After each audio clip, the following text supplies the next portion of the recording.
appreciate the following. That thing there has two horizontal lines. Those two horizontal lines reveal to us 3 layers of management.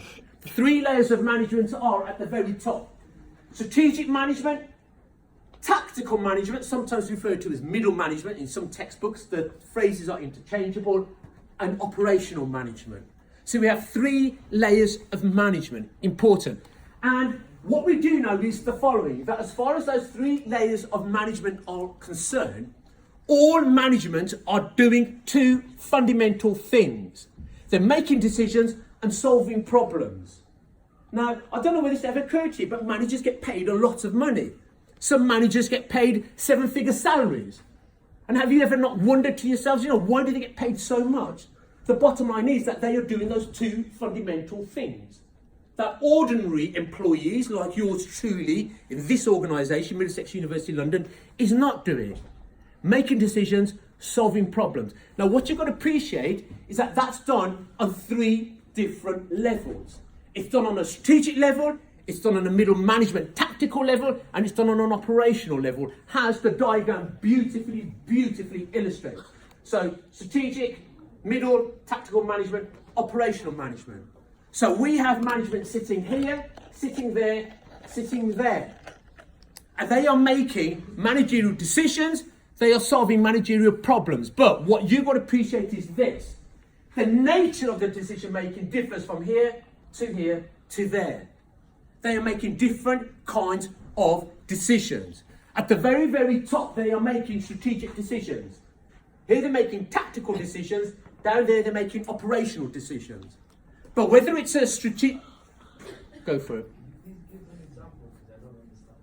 We will, I promise you, when we go further and actually look at the information systems, we will look at examples, yeah? And I'll illustrate it with examples.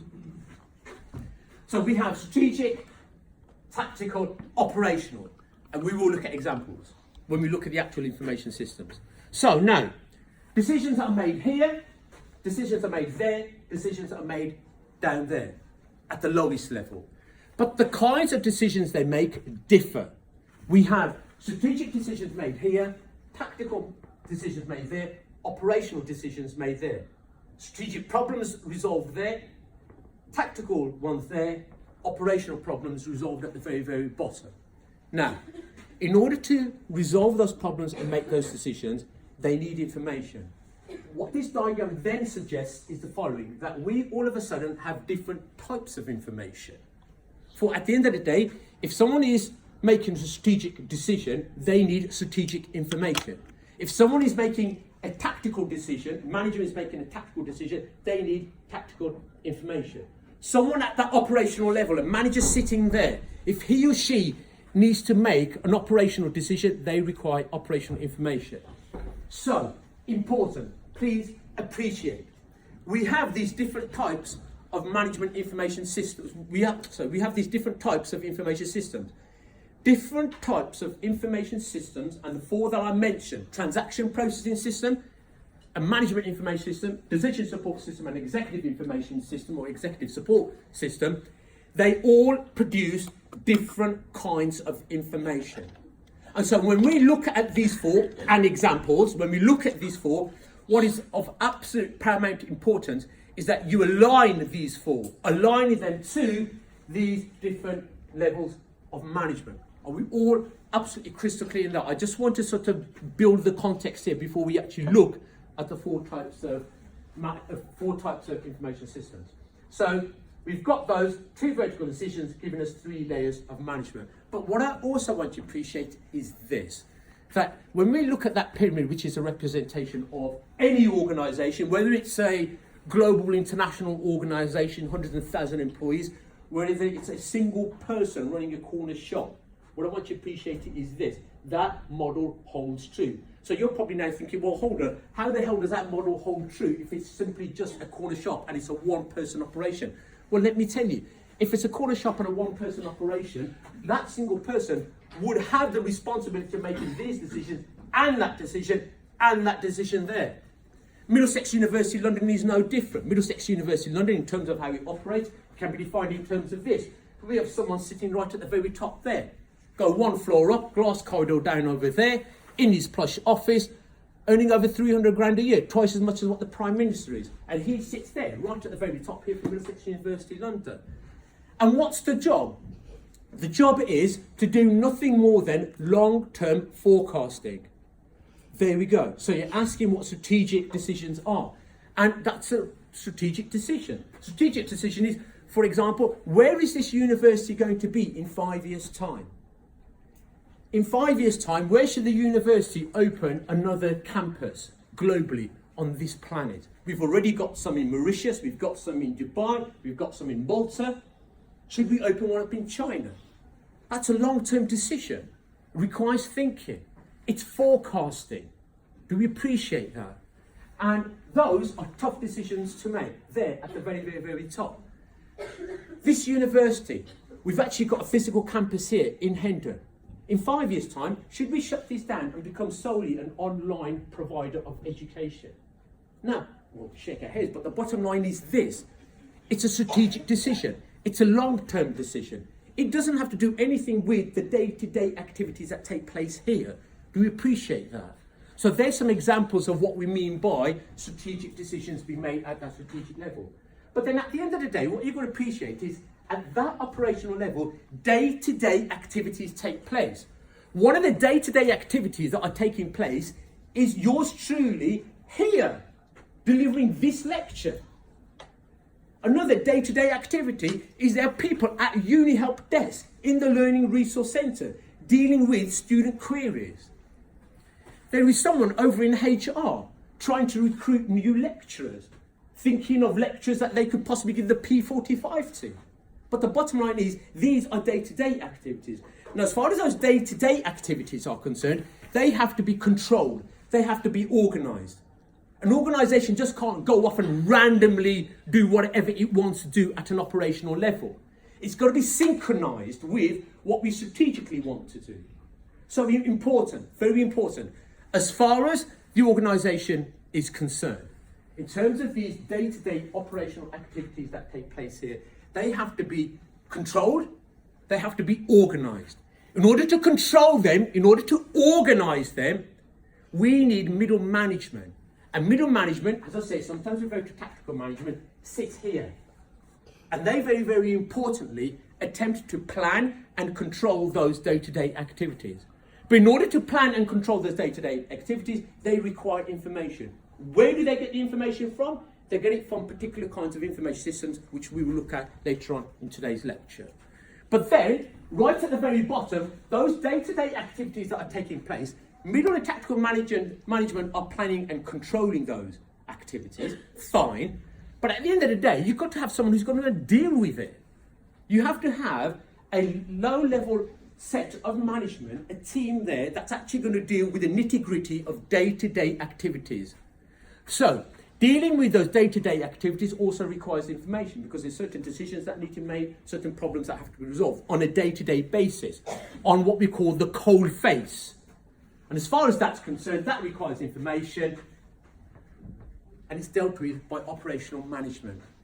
And they get information from a particular kind of information system in order for them, very, very importantly, to make those managerial decisions, solve those problems concerning the day-to-day activities. So, 3 horizontal layers, but note, I've now got these vertical slices as well. And any organisation can be vertically sliced up like that. In this instance here, those vertical slices reveal 4 what's known as functional areas. So, according to that diagram there, these are generic. So these are commonly found in most organisations. So we've got sales and marketing, slice, manufacturing production, slice, finance and accounting, human resources. Generic functional areas. And do you know what? This university is no different. In this university, we have a HR. In this university here, we have finance and accounting. In this university, for Christ's sake, we've got to sell these degrees. We have to market the degrees. We have sales and marketing. People who actually have that responsibility of doing it. So what's important is this, and appreciate it. Now, at the end of the day, these are generic, but I could do this exercise for Middlesex University London as an organisation. So, to give an example, in terms of Middlesex University London. Middlesex University London, of course it has these functional areas, but you know what? I could have a further slice here. Another functional area that could be very beautifully shown on this diagram here is teaching. Teaching is a functional area. I can have another slice and I'll reveal to myself research. I can have another slice and I'll reveal to myself learning resources. I can get another slice and I'll reveal to me student services, etc., etc., etc. So what I want you to appreciate is this. Yes, by all means, these are generic functional areas, but I can take absolutely any organisation whatsoever, and I could do this exercise. And in this exercise here, with each vertical slice introduced to that pyramid there, you're revealing a functional area. And if any of you harbour dreams of becoming business analysts, you just have to have the ability to do that, the ability to go into a client organisation, into a client business, and be able to do that. Be able to take the business, reveal in the business what these layers of management are, what kinds of decisions are made, what kinds of information is required, what kinds of information systems will be required to produce that information, and then importantly, be able to do those vertical slices and reveal those functional areas. And each one of those functional areas will have their own demands. They will have their own business processes in place which require support of an information system. Don't lose sight of that. I promise you we will come back to that slide. Oh, well, in fact, actually, the next slide. All they've done as far as this slide, all Georgia's done as far as this slide is concerned, is simply aligned those information systems against the different layers of management. So what's suggested is here, is at this operational level here, remember the four that we need to focus on: transaction processing system, management information systems, decision support systems, and executive support systems. Transaction processing systems will generate reports. But what kind of information is contained in those transaction processing system reports? The kind of information that's contained in them is operational information. So, very, very importantly, transaction processing system aligns itself with operational management. If I take a management information system and a decision support system, both of those systems capture data, process that data, produce information, but what kind of information do they produce? Typically, not exclusively, but typically, they will produce nothing more than tactical information. And that tactical information supports middle management. So look at this: management information systems, decision support systems, supporting the decision making and the problem solving as far as middle management are concerned. And then at the very, very top, where we have strategic management, they need to make decisions, they need to make informed decisions based on information. Where do they get the information from? They get the information from the output of an executive support system. So in the labs and in subsequent weeks to come, you will have, I'm sure, in much more detail, a look at these different types of information systems, but never ever lose that thing there. How these information systems align themselves in terms of the organisation, in terms of a business, and that's important. I'll just skip that one. I think we've mentioned that. These are not my slides, by the way, so as some of you might have cottoned on. God, half an hour. Right, let's skate through this as quick as we possibly can. There's a lot to get through. A transaction processing system. So one thing that we know about transaction processing systems, is that they are going to generate information. They're going to generate reports, and those reports are going to contain operational information which is used by operational management. Are we absolutely crystal clear on that? Right. These are the fundamental components of an information system. So, what I want you to appreciate is this. That box there is the transaction processing system. Now, I've already alluded to the fact that in general systems theory, a system has input, that input gets processed, and information is produced as output. Input, processing, output from the information system, data is input, data gets processed, and lo and behold, we get information shunted out the other end. So if I look at this transaction processing system here, can you see that there is one single solitary arrow going into that system, 2 coming out. That coming in is the input, 2 fundamental outputs. Do we all see that? So let's look at what the inputs is. So transaction processing system, there's a transaction. A transaction, there's an absolutely fantastic book. I don't know whether it's referred to you by George or not, but it is an absolutely fantastic read if you want to get a real feel for this, feel for what business information systems is. It's by a couple of academics by the name of Stair and Reynolds. They are, I think they're into their 13th or 14th edition, so you know that the book is good. The fact that the publishers invited them back 13, 14 times to sort of update it. The book is called Principles in Information Systems. Available for what? The 8th edition anyway is available on Amazon. 2-3 quid plus postage, you know, less than a kebab for heaven's sake. If you're interested, please do get a hold of the book. It is a good read, I promise you. If you can't, if you don't want to sacrifice your weekly kebab for the book, then there are ample enough copies in the Learning Resource Centre. So do by all means make your way across the Learning Resource Centre and try to get your hands on the book. Stair and Reynolds, the Stair and Reynolds textbook called Principles in Information Systems. It's the 8th edition that they got, and like it. Good read. Right, okay. So transaction, enough of the plug. Transaction process system, 1 output. What is a transaction? So if I read the Stair and Reynolds textbook, they so beautifully, concisely define what a transaction is. And a transaction is nothing more than the following. A transaction is a business-related exchange, or it can be viewed as an event to which a business must respond. As simple as that. That is all a transaction is. You know, you go off and read other books, you might read pages and pages giving you a highfalutin definition as to what, you know, a transaction is, but in an absolute nutshell, that is all a transaction is. So let's take the example, I don't know, let's take a sales order. Let's say that yours truly, I don't know, buys a product or a service. If I buy a product or a service, if I place an order with a business, what I want you to appreciate is that order that is placed with a business, a sales order, is by definition a transaction. Why is it a transaction? Because 1, it's a business-related exchange, is it not? Between myself as a consumer and the business. So the business are engaging with me.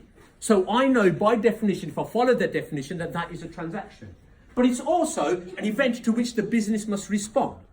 If the business all of a sudden in their in-tray receive a sales order, they're not just bloody sit on it. What's required is a set of logically related activities which are then have to be executed in order to process that transaction, in order to process that sales order. So, listen, that transaction comes in, it gets processed. Now, a lot of you are probably wondering, well, you know what? What the hell is inside that thing there? What the hell is inside that thing there that takes that 1 arrow data and produces 2 pieces of output?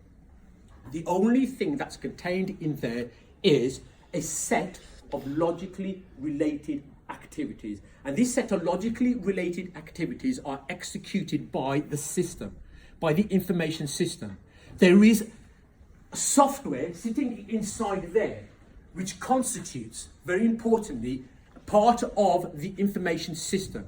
And that piece of software is executing a set of logically related activities concerning the data that has been input here with regards to a sales order. So when a sales order is submitted, there is certain data that is extracted from the sales order. For instance, who the customer is, what the product is, how much of the product do they want, what the final bill is going to be. And all of that, very, very importantly, all of that data enters here, and a set of logically related activities process that data. Having processed that data, there are 2 absolute fundamental outputs from a transaction process system, as the 2 arrows suggest.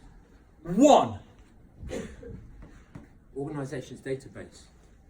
When I process a sales order, 2 things happen in the context of this thing here.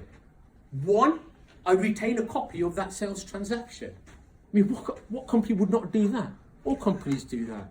So each sales transaction will be saved. Why is it saved? Well, there's a legal requirement in one instance, but fundamentally, it's because that saved transaction, that completed sales order, is going to be used for further processing, has further input into other information systems in order to generate reports. That thing there, vitally important. So all my process transactions are saved in this thing here. But then, the transaction process system also produces a number of managerial reports. Managerial reports, they're typically summary reports that are given to management. Alongside that, operational documents. So you're probably thinking, well, what are operational documents? Well, let's just take the context of a sales order. If a sales order has been processed, then think about all of those operational documents that are produced. Because if a sales order is processed, one of the things will be there will be a payment associated with that. If there is a payment associated with that, the system has to generate a receipt. So a receipt is generated. A receipt is an example of an operational document. Alongside the receipt, there may be a pick list that is generated. Alongside the pick list, there might be a dispatch note that is all importantly generated. Pick lists, dispatch notes, invoices. What I want you to appreciate is this, that these are examples of operational documents. Operational documents. You know, whether I do this offline or whether I do this online, the bottom line is that the system is generating these operational documents. If I purchase something online, what I want you to appreciate is that, you know, when I hit that final, finish, complete button, all importantly, a receipt is generated for me. And that receipt I might find in my email inbox, but the bottom line is this, the system has generated this. Or, to be more precise, the transaction processing system has generated that. And it's important that you just have a feel for that the system is actually generating these operational documents. But let's focus on this here, because I said two things. One, we retain all these process transactions, of course we do, but then there are a number of databases that are also updated as well. So, you know, all of a sudden, if I have made a payment for this service or this product that I have purchased, then I want you to appreciate there will be databases over in accounts which will be updated. If I have all of a sudden purchased, 10 units of a particular product, what I want you to appreciate is that that inventory database will be updated. If all of a sudden, that sale has gone through, appreciate that sales will want to have a record of that sales transaction. So there will be a sales database inside there that will be updated. So let's even extend it. Let's say that as far as that sale was concerned, there was a particular salesperson who's going to earn commission. There will be databases over in HR which will be updated here by the transaction processing system as part of that one single transaction being all importantly processed. So in here, a number of databases which will be updated, which in that diagram there accumulatively have been labelled as the organisation's database. I'll be absolutely crystal clear on that. Now, what I want you to appreciate is that thing there. We have four there. We have an MIS, Management Information System, Decision Support System, Executive Information System, some textbooks call it an Executive Support System, Expert System, Artificial Intelligence. I don't know whether it's on the syllabus, I don't know whether it's going to cover it with you, but it's an example of an information system. But let's focus on these three here. What I want you to appreciate is this, that this diagram here then obviously suggests the following, that there's a transaction process system, that there is an intimate relationship between that and these three things here. And in fact, actually, these three things here cannot function, cannot operate without that thing there. Well, I suppose they could, but it won't be effective. Because at the end of the day, in order to produce reports here, and there, we need to know what these transactions are, which are being processed at that operational level. Are we all absolutely crystal clear on that? So, transaction processing system, there it is, in its full glory. A management information system. Actually, some of you who have got slides in front of you might have cottoned on that some of these slides are not in the set of slides that you have. And I must apologise, because what it is, these are, I was told very short notice I had to take this lecture.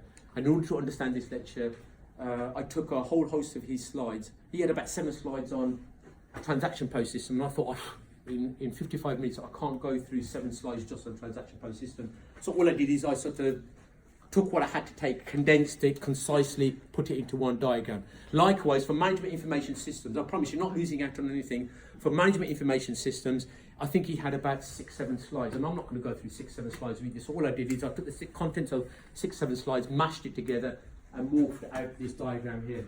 So there is my management information system. Are we happy with that? Lo and behold, there's my transaction processing system. Ask the questions. Are you eating into the time?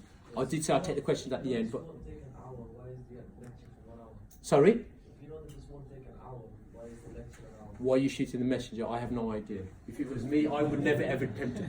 I used to run a second year module similar to this. And to be honest with you, the content in here, the content for this lecture, looking at 4 different information systems, took 3 weeks.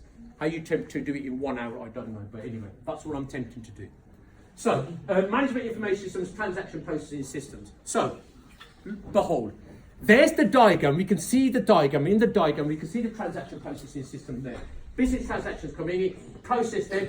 There's my set of valid transactions. So they get processed, store them there. Absolutely fine. Now, appreciate this. Again, systems control theory. So systems have to have input. That input, which is data, gets processed, output is produced. So if I look at this management information system here, I've got 3 arrows going in. 1, 2, 3.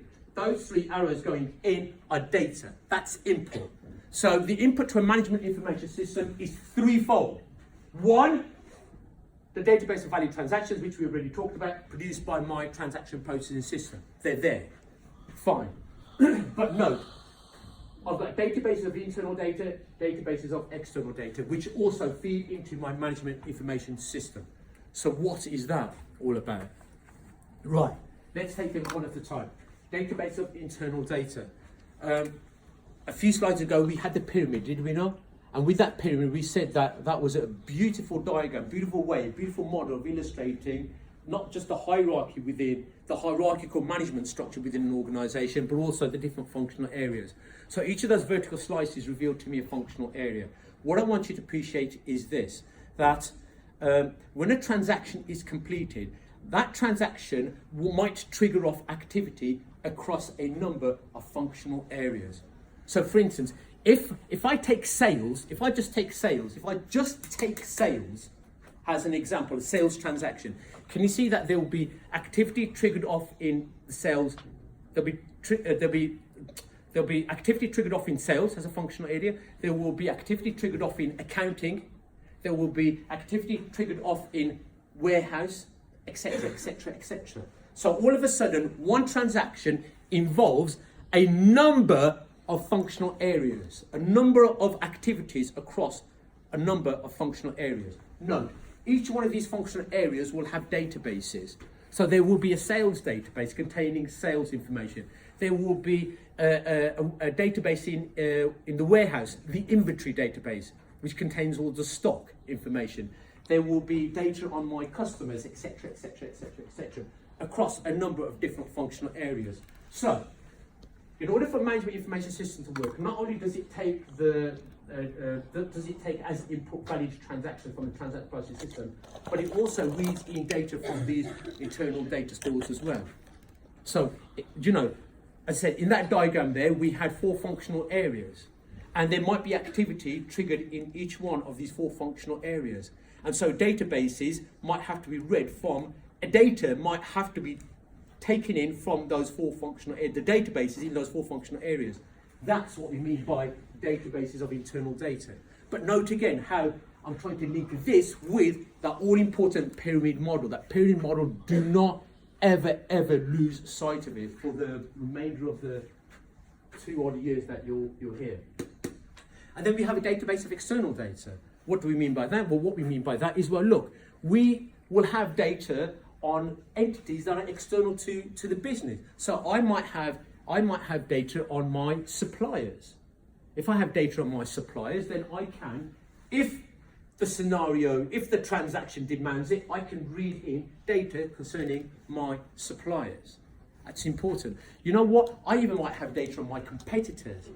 And lo and behold, read in by the management information system. So all of a sudden here, what I've got is this. I've got three major inputs. I've got valid transactions going in there, internal data going there, external data going there. Inside there, what we know is the following. That is that if I open this thing up there, inside there is nothing more than, by definition, a set of logically related activities. So these, not activities performed by human beings, so these are performed by the system. So in other words, there's code. Code in there is triggered off, and that code executes those activities. So what it's doing, it's taking the data associated with valid transactions, this data which is internal, this data which is external, and what it's doing is processing that, and it's trying to do one absolutely key fundamental thing, which is to produce reports. Absolutely vitally important. And these reports typically will contain, not exclusively, but typically will contain operational / tactical information in there. Now what we're going to do is we're going to have a closer look at that. Let's actually have a look at what we mean by these reports. All you need to know is the following, that in business, any business, we have 5 generic types of reports. Those 5 generic types of reports are drill down, exception, demand, key indicator, and schedule. I will absolutely crystal clear on that. And they contain information, and that information can be used by management in order to make decisions. Right, we will have a look at these in the next slide. Lo and behold, as far as that processing is concerned, there are a number of databases which are updated. Goes without saying. So those databases which are updated then feed into decision support systems, executive support systems, and expert systems. Expert systems we're not looking at in today's lecture, but these 2 things here. So all of a sudden, this diagram is wonderful. Why is it wonderful? Because what it's showing is that the 4 of them sitting next to each other, and that there is linkage between them. And that linkage suggests that there is, very, very importantly, a relationship between them. So just like how that thing feeds into that via that thing feeds into these 2 things via that thing there. And so there's a linkage between them. So if you actually, well, I suppose in artificial intelligence term, backward chain, you can see that these 2 things, even though they're used at the very, very top by supposedly very, very important executive managers, the bottom line is that really is absolutely fundamentally crucial. Because without that thing there, you wouldn't have that thing properly functioning, and these 2 wouldn't have a helling chance of working without that transaction processing system. So let's quickly have a look at the drill down, exception, demand, key indicator, and schedule reports. Again, I'm not going to insult intelligence. I'm sure you can read these definitions for yourself. Again, they're taken from Stead and Reynolds. What a wonderful textbook. But there's your definition of what a schedule report is. So it's, as it says, produced periodically. So you know what? I might be a manager sitting at my desk Monday morning, and every Monday morning I want to report to know what the performance is of particular employees. I want to know the performance of particular products and services that I am selling. You know, every Monday morning I might want to know, very, very importantly, who my top 5 best customers are, because I might want to send out deals to them, special deals, special VIP deals just for them, and I could get them in scheduled reports. One really interesting one, by the way, is that one there, drill down report. I mean, they're all important, of course, it goes without saying. But drill down report is very nice in the sense that what it does is we have different layers of the report. So we start off at a generic level. So I don't know, I might be a regional manager. And for a regional manager, I want to know how my region is comparing to the rest of the regions in the UK, for example. Now, what I might find is that my region isn't doing particularly well.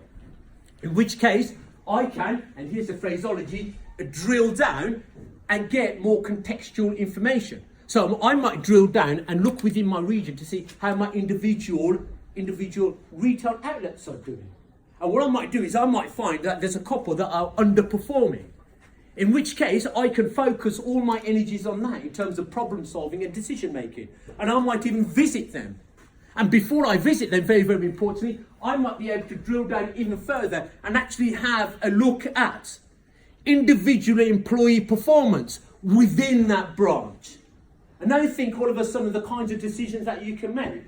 I, as a regional manager, can storm into a retail outlet in my region, not performing too well, and I can storm in and I can say, right, XYZ employee, P45, P45, P45. Well, within my rights. Why? Because I want to depreciate.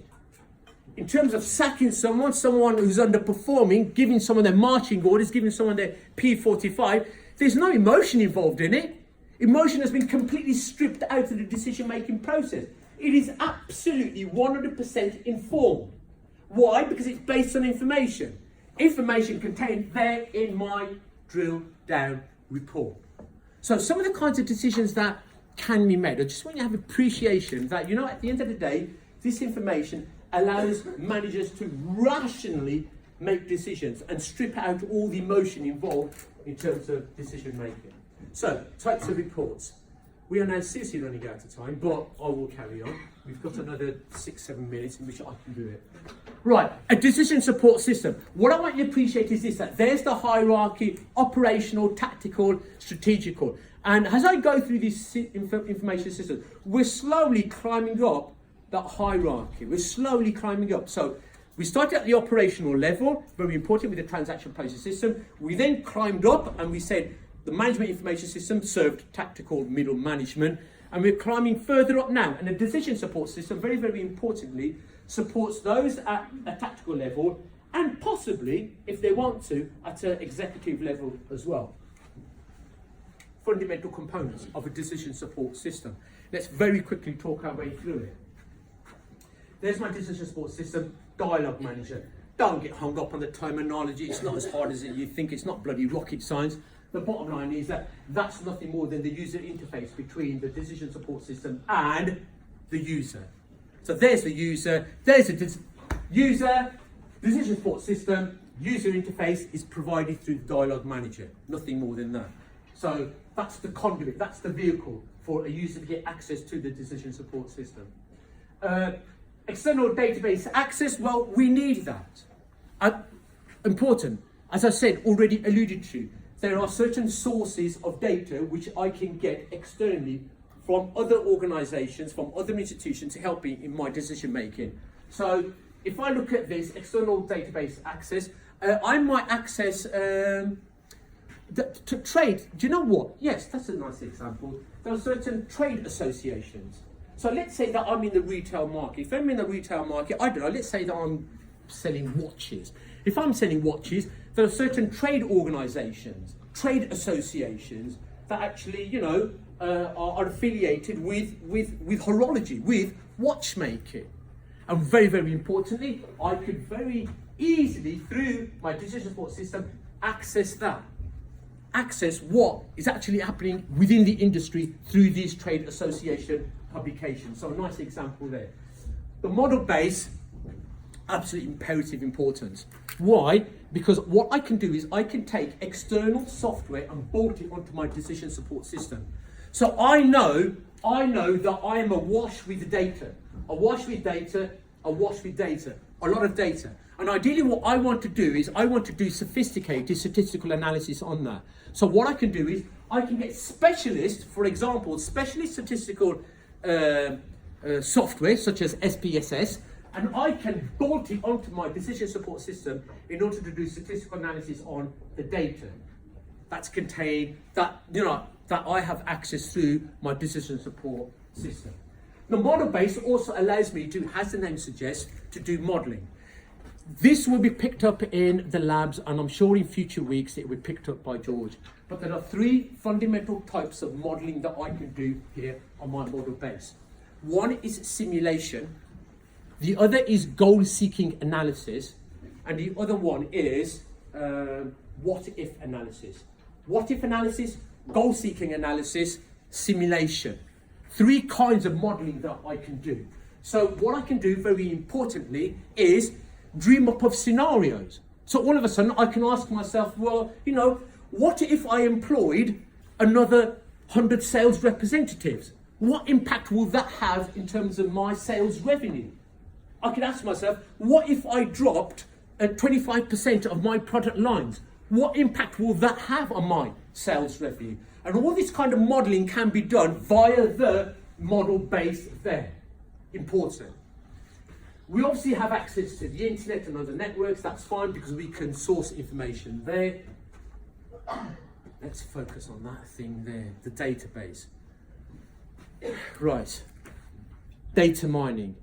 Oh, so important for the modern day business. Okay, I've got a database containing my customers. I've got a database with my products.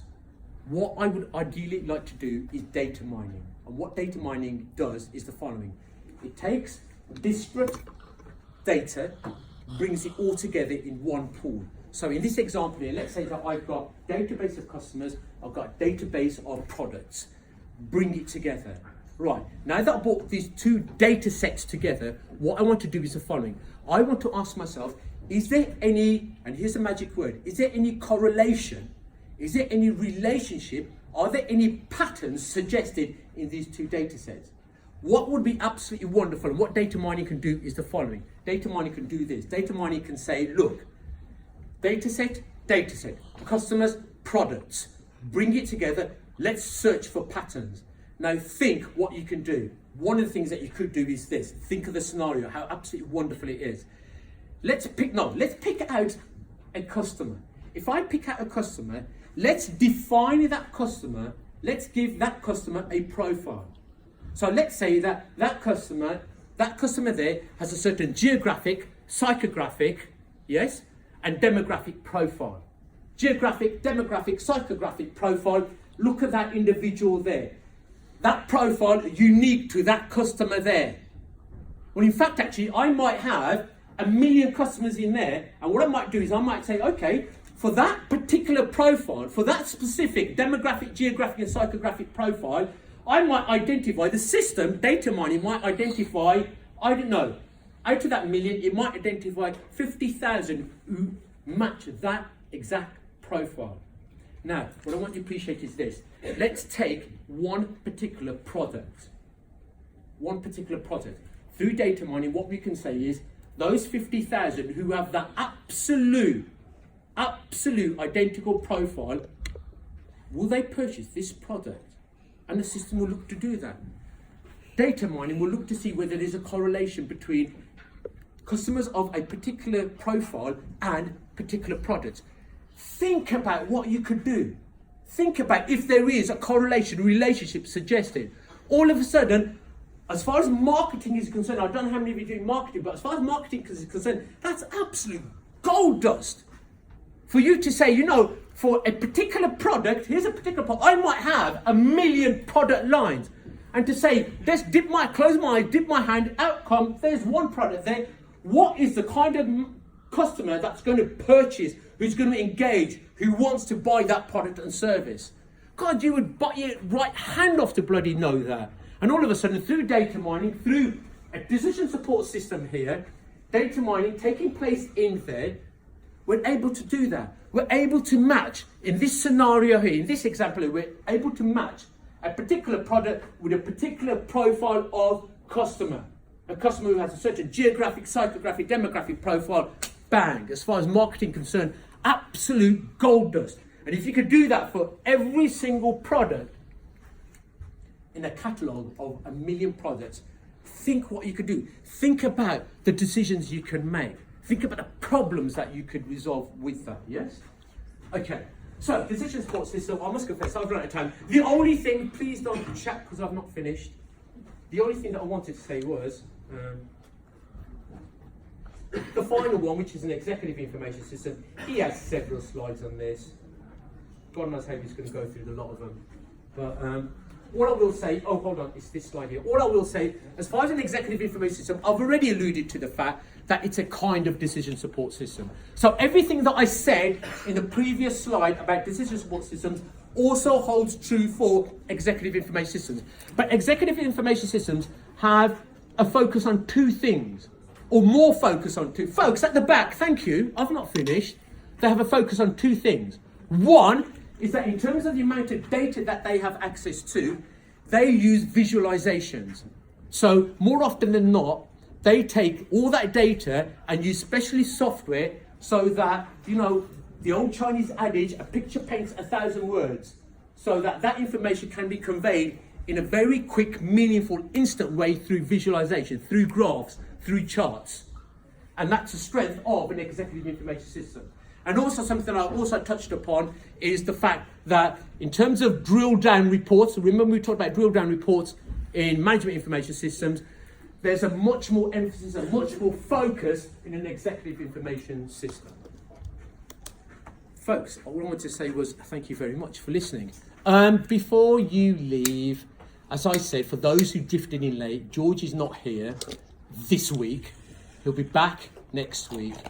Next week, he'll take the lectures and he'll take the respective labs as well. Because he's not here, that doesn't mean you don't have labs for this module. So can I say, go off and enjoy the labs this week, and you'll be joined by George next week. Thank you.